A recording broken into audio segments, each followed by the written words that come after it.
ka qenë një perandor romak me emrin Arkadius, mbase shumë më pak i njohur se shumica e perandorëve. Ai ishte një njeri i dobët dhe kontrollohej plotësisht nga gruaja e tij e keqe. Ishte gati si situata me Ashabin dhe Jezebelin. Ata kanë jetuar në fund të viteve 300. Gruaja e tij e urrente një njeri të perëndishëm të quajtur John Chrysostomi. John Chrysostomi ishte peshkop i Konstantinopojës në atë kohë. Ai ishte një nga ata predikues i cili fliste troç, ashtu si Gjon Pagzori. Ai i thoshte gjërat siç ishin dhe i qortoi ata për të këqijat që po bënin. Në fakt ata ishin kaq të paudhë ky çift sa edhe djali i tyre Theodosiusi, kur u bë besimtar, në fakt i kërkoi kombit që t'i falte prindrit e tij për ligësitë e tyre. Chrysostomi, i cili lindi në vitin 347, vdiq rreth vitit 406. Ishte vërtet një nga shtyllat e mëdha të kishës së hershme. Një ditë në një çast zemërimi, perandori dhe gruaja e tij thirrën këshilltarët e tyre dhe u kërkuan që t'i ndihmonin me këshilla se si ta hiqnin qafe këtë njeri, që për ta ishte si një gjemb në mish, për shkak të drejtësisë së tij të zjarrt. Secili këshilltar i dha këshillën e tij. Njëri tha, dëbojeni në shkretëtir. Një tjetër tha, futeni në burg. Një i tret u tha, jo, konfiskojani gjithë pasuritë e tij. Një tjetër u tha atyre, vriteni. Me qëra fjala, ai vinte nga një familje e pasur dhe me pushtet, dhe ai e dha gjithë pasurinë e tij për të përqafuar shërbesën. Së fundmi, një obortar plak i keq dhe zemërlig dhe shumë dinak foli dhe u tha atyre, dini çfarë, e keni të gjithë gabim. Këshillat tuaja në të vërtet janë të pasakta. Ju po bëni një gabim të madh.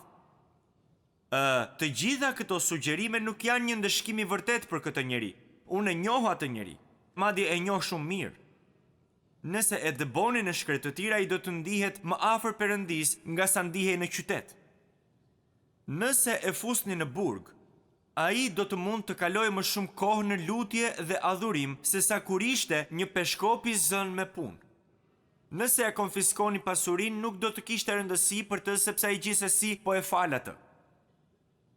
Nëse e dënoni me vdekje, thjesht do të hapni parajsën për të. Dhe pastaj ky njeri djallëzor dhe zemërlig i tha perandorit, nëse do që ta ndëshkosh Chrysostomin, detyroje që të bëj mëkat. Detyroje që të bëj mëkat. Unë e njoh këtë njeri.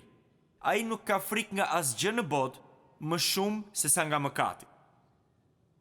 Më saktësisht, ai nuk i trembet asgjëje më shumë se sa mëkatit. Më duhet t'ju rrëfej se pasi i lexova këto fjalë dhe mësova për të gjatë historisë së kishës, i thash vetes sa shumë do të doja që kjo gjë të thuhej edhe për mua, që ti trembe mëkatit më shumë se çdo gjëje tjetër. Pse ky njeri i perëndishëm e kishte frikë dhe i trembej mëkatit? Përgjigje. Jeremia 44:4 thot se Perëndia e urren mëkatin. Romakëve 5:12 thot se mëkati solli vdekjen në botë. Ai e kishte frikë mëkatin sepse tek 1 Pjetri 2:24 na thuhet se mëkati e kuqëzoi Jezusin në kryq. Ai e kishte frikë mëkatin sepse mëkati është një gjë e turpshme që i njollos rrobat tona të bardha të shpëtimit, të cilat i veshim kur vim te Krishti. Mëkati i sjell turp dhe e njollos emrin e Jezusit të cilin ne mbajmë. Mëkati është vetë thelbi i rebelimit kundër Perëndisë. Për gjatë viteve, shumë njerëz kanë spekuluar për arsyet sepse dështoi Davidi. Dhe këto nuk janë justifikime, nuk janë arsye time për dështimin e Davidit. Është një paralajmërim për të gjithë ne. Së pari, ishte mërzitja.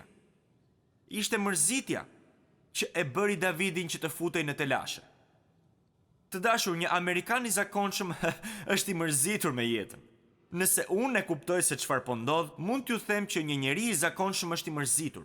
Nëse e pyesni dikë dhe i thoni pse punon kaq shumë, do të thotë që të fitoj më shumë para, pse do që të fitosh më shumë para, që të mund të blej ushqime, pse do që të blesh ushqime, i dua sepse dua që të jemi fort. Pse do që të jesh i fort? Sepse dua që të kem mundësi të punoj. Pse do që të punosh? Dhe vazhdoni njëjti cikël që sillet rreth rrotull pa pushim. Unë kam privilegjin që të njoh njerëz, të cilët vërtet punojnë shumë për një arsye, dhe kjo arsye është që të mund të japin para për punën e Zotit. Kjo më bën të përulur përtej çdo mase. Ky ishte Davidi. Kur më shkon mendja te njerëzit që vërtet jetojnë për të punuar që të japin para, mendja më shkon te Davidi. Sepse nëse ju kujtohet gjatë mesazhit të shkuar, ai po jepte gjithë pasurinë e tij për lavdin e Perëndis.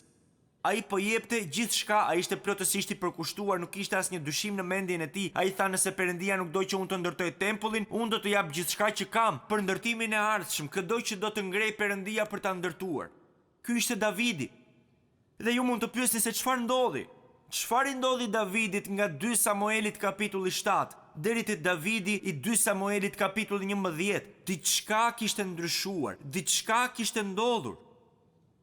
Që qëllimi i jetës së tij ishte lavdia e Perëndis dhe krejt papritur ai ndihet i mërzitur në jetën e tij. Tani të dashur, siç e thash, ky është një paralajmërim për të gjithë ne, pa asnjë përjashtim. Të rinj dhe të moshuar, keni kujdes se mos mërziteni. Kjo është pikërisht shenja e parë e lasheve. Dhe tani, mundësia e dytë është që Davidi të ketë përjetuar vetmin. E po mendoj se të gjithë ne që jemi në drejtim e dim se ka një lloj vetmie që vjen bashkë me të drejtuarit. Është çmimi që paguan kur je drejtues.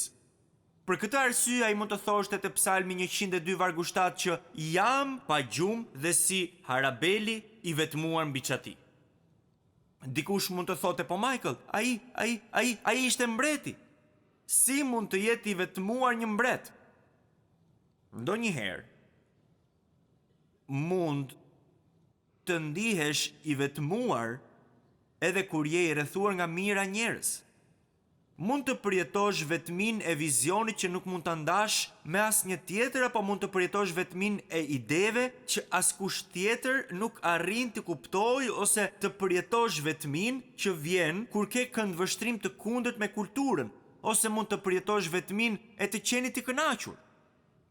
Edhe nëse përreth teje mund të ketë me mira njerëz, ti sërish ndihesh i vetmuar në këto rrethana. Ka mundësi që arsyeja e tretë e dështimit të Davidit të jetë se ai u lodh nga lufta. Ai u lodh duke luftuar. Pas 34 vitesh betejash dhe arratisjesh, vjen koha për t'u qetësuar dhe për ta marrë shtruar.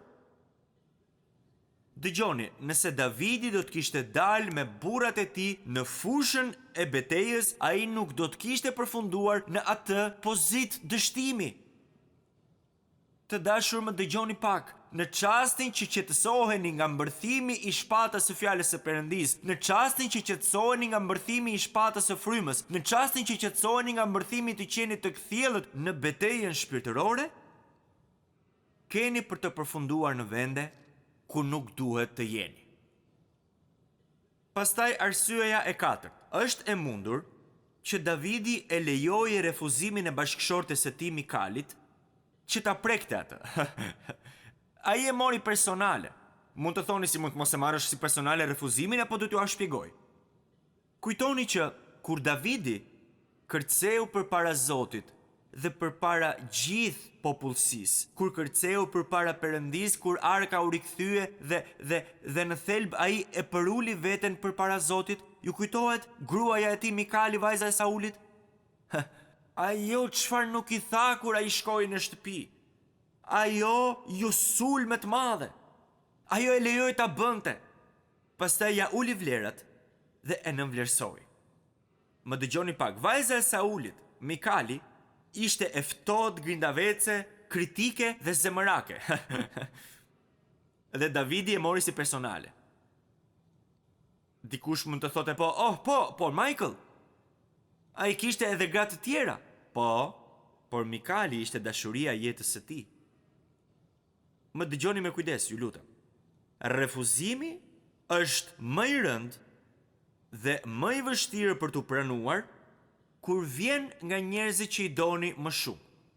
Në rastin e Davidit, në vend që të ushtronte leadership dhe udhëheqësi në shtëpinë e tij, një udhëheqësi me përulësi, ai lejoi hidhërimin që të zinte rrënjë thellë në zemrën e tij.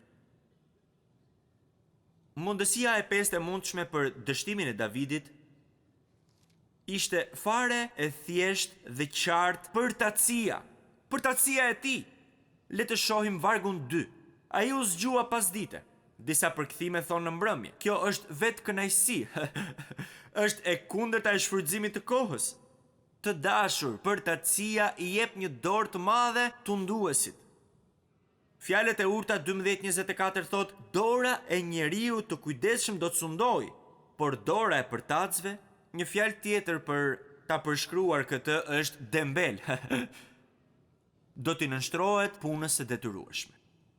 Dhe arsyeja e gjashtë e mundshme për dështimin e Davidit është kjo. Ai refuzoi që të dëgjonte të vërtetën. Kur Davidi dërgoi lajmëtarin dhe lajmëtari shkoi për të marrë vesh se kush ishte ajo, ai u kthye dhe i tha: ajo është Bathsheba dhe është gruaja e Uriahut. E kuptuat këtë? Gruaja e David, ajo është gruaja e një burri tjetër. Por Davidi e shpërfilli të vërtetën. Unë dhe ju e dim që kur dikush nuk do që ta dëgjojë të vërtetën, dua të them, ka për të përdorur arsyetime, shpjegime dhe justifikime nga më të ndryshmet. Nëse ju vazhdimisht e kritikoni pastorin tuaj, kjo do të thotë se po vë gishtin në plag. Nga përvoja ime e di se kur zemra është e ngurtësuar dhe qafa e fortë, as një predikim, as një predikues, as një mik, as një kish, as gjë nuk do të mund të depërtoj tek ai njeri, përveç frymës së shenjtë të Perëndisë. Në fakt, Davidi mendoi se ja kishte hedhur paq për këtë, sepse kishte kaluar pak kohë. Ai mendoi, ja hodha paq me këtë sekret. Ai nuk e kuptoi që zgjedhjet që bëjmë kanë pasoja, edhe nëse këto pasoja mund të shfaqen muaj ose vite më vonë. Ai, sytë të cilit as nuk dremisin dhe as nuk flen. Ai, sytë të cilit shohin atë që nuk mund ta shohë askush tjetër. Ai, sytë të cilit depërtojnë aty ku asnjë kamera nuk mund të shkojë. Ai po sheh. Kishin kaluar muaj që nga kjo vepër e tmerrshme që bëri. Dhe të gjithë e kishin harruar. Të gjithë përveç atij drejtësia e të cilit është po aq e vërtet sa edhe mëshira e tij. Shumë njerëzve u pëlqen që ta ndajnë drejtësinë e Perëndisë nga mëshira e tij, por nuk mund t'i ndani dot ato, janë dy anët e së njëjtës monedhe. Tani nëse e studioni me kujdes shkrimin, keni për të zbuluar se Zoti rrallë përdor të njëjtën metodë për të na folur. Dhe këtu tek 2 Samueli, kapitulli 11. Perëndia përdor një metodë që do të jetë një metodë unike për Davidin. Perëndia mund edhe t'i fliste vetë Davidit, por me siguri ai nuk mund ta dëgjonte Perëndin. Ati ju desh që të dërgonte profetin Nathan. Dhe Nathani shkon dhe i tregon atij një shëmbëltyr. Shëmbëltyra është shumë e thjeshtë. Një njeri i varfër me një qengjë, që sigurisht e kishte fjalën për Uriahun dhe bashkëshorten e tij Bathshebën. Njeriu i pasur i bëri keq njeriu të varfër, sepse njeriu i pasur kishte shumë tufa me bakti, shumë qengja. Kur vjen një udhëtar, ai merr qengjin e vetëm që ka njeriu i varfër dhe ja servir udhëtarit. Çfarë po bën Nathani këtu? Ai po i pikturon një panoram me fjalë, një nga më domethënëset. Ai po i pikturon një panoram të bukur me fjalë. Ai po i thekson se sa i madh ishte gabimi që kishte bërë. Ai po ngrinte lart dhe po theksonte shkallën e gabimit, duke i përshkruar se si ky njeri i pasur, që kishte shumë tufa dhe kope me bakti, i mori qengjin e vetëm ati njeriu të varfër. Pse? Sepse njeriu të pasur i kishte ardhur një udhëtar. Kush ishte udhëtari që kishte ardhur në shtëpinë e të pasurit? Syt e Davidit. Syt e tij ishin ky udhëtar. Syt e tij që bridhnin. Udhëtari përfaqëson dëshirën e tij të pashuar. Udhëtari përfaqëson progresin e epshit. Udhëtari përfaqëson mendimet e gabuara që na pushtojnë mendjen dhe që nuk i janë nënshtruar Jezus Krishtit. Udhëtari këtu janë syt bredharak të Davidit në lidhje me Bathshebën. Dhe për këtë arsye Pali tek 2 Korintasve 10:55 na thot se ne çdo mendim, sa mendime thot ai? Çdo mendim. Duhet t'ja nënshtrojmë dëgjesës së Krishtit. Por këtu Davidi e mirëpriti udhëtarin. Këtu Davidi e argëtoi udhëtarin. Davidi e mikpriti këtë udhëtar. Davidi lejoi që ky udhëtar të drejtonte shtëpinë e jetës së tij. Më dëgjoni pak. Kënaqësitë e vazhdueshme dhe të pandalshme të mendimeve të paperëndishme shtrojnë rrugën e mëkatit dhe dështimit. Por gjithashtu dua që të vini re edhe reagimin e Davidit ndaj kësaj shëmbëltyre. Reagimi i tij i parë ishte vërtet emocional. Ai tha, ky njeri duhet të vdes. Wow. Por pse? Pse reagoi emocionalisht në vend që të reagonte biblikisht? Unë dua që t'ju tregoj diçka që mund ta ruani shumë fort. Më dëgjoni me kujdes. Për shkak se Davidi po strehonte mëkatin në jetën e tij, kjo e bëri atë kritik ndaj të tjerëve. Kini shumë kujdes kur po i gjykoni besimtarët e tjerë, sidomos kur gjykoni motivet e tyre. Kur nuk duhet të gjykoj motivin e dikujt, ndërkohë që po strehojmë mëkatin në jetën tonë. Kini shumë kujdes. Një njeri që ka një ndërgjegje jo të qetë gjithmonë i turret mëkatit të një besimtari tjetër. Kuptoni që në çastin që Davidi mbaroi së shprehur i mendimin e tij mbi këtë personazh hipotetik në shëmbëltyrën e Nathanit, Nathani i thot: "Ti je ai njeri. Ti je ai njeri." Më lejoni që t'ju bëj një pyetje. A ju ka bindur fryma e shenjtë e Perëndis për diçka dhe vazhdimisht po ju thot me një zë të butë: "Ti je ai burr, ti je ajo grua. Ti je ai djalë, ti je ajo vajzë." Apo ushqeni për brenda ndonjë zemërimi me të cilin nuk keni mundur kur të përballeni? Apo mbani për brenda jush një hidhërim i cili po ju ha të gjallë? A ndodheni në një marrëdhënie të dëmshme tek e cila nuk e keni vendin? Dhe Zoti po ju thotë që të hiqni dorë?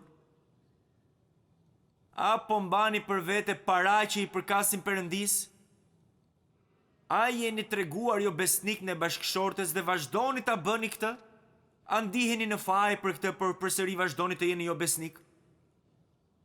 Vetëm ata që kanë një thellësi shpirtërore, vetëm ata që kanë uri të vërtet për drejtësinë, vetëm ata që kanë një dëshirë për ta kënaqur Zotin, ata do të kenë frikë nga mëkati siç kishte Krysostomi. Vetëm ata që nuk do ta justifikonin atë dhe nuk do t'i fshihnin gjërat poshtë tapetit ose t'i arsyetonin ato, por do të shprenin pendes, ata janë ata që do të ripërtërihen dhe do të falen. Ata janë ata që do të pendohen për mëkatin e tyre, që do të rrëfejnë mëkatin e tyre dhe do të përjetojnë falje të vërtet dhe ripërtëritje të vërtet. Dhe ata janë pikërisht njerëzit që Perëndisi pëlqen t'i ripërtëri. Ka shumë njerëz që pendohen si Sauli. Ju kujtohet Sauli gjatë kësaj serie? E mbani mend atë pendes shumë emocionale? Pastaj fal Zotit kemi ata që pendohen si Davidi. Pendesa e përkohshme e Saulit ishte një pendesë e pavlerë, një pendesë e shkurtër, një pendesë e përkohshme, ishte gjithmonë me lot krokodili. Por pendesa e Davidit ishte një pendesë e sinqertë, një pendesë e vërtetë, një pendesë që e braktis mëkatin. Dhe të dashur, ky është lloji i pendesës që e kënaq Perëndin. Ndonjëherë mendojmë se pendesa i përket një njeriu që nuk ka ardhur kurrë te Krishti dhe kur pendohet dhe vjen te Krishti. Por besimtarët duhet ta bëjnë pendesën pjesë të jetës.